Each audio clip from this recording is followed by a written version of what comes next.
une vie passée à faire rire.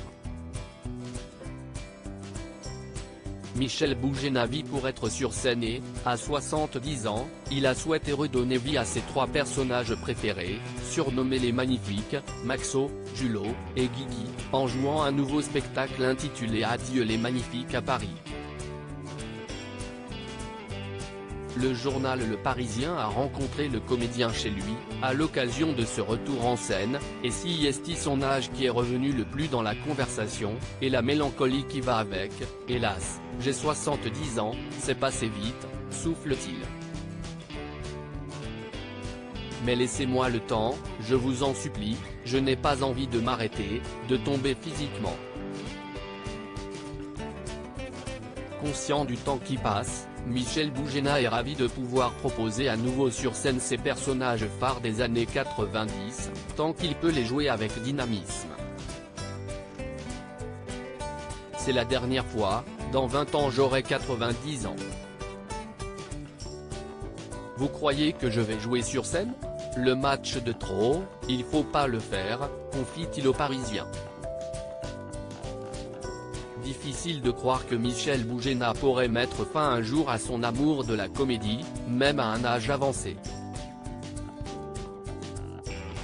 Il déborde encore de projets, dont une adaptation cinématographique de ses Magnifiques.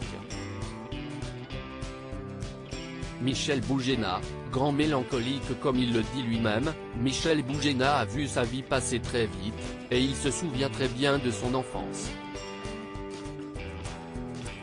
Auprès de Frédéric Lopez, fin janvier, dans un dimanche à la campagne, l'acteur de 70 ans a fait des confidences, en révélant avoir été triste, dès son plus jeune âge.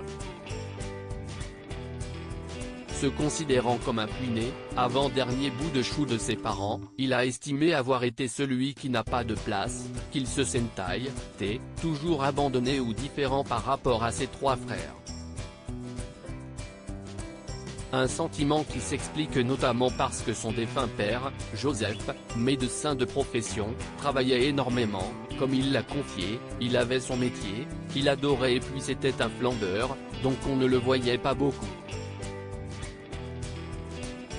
Questionné par le danseur François Allu, sur ce qui lui a donné la force de continuer sa carrière notamment, le comédien a déclaré, du tac au tac, l'envie que mon père me regarde.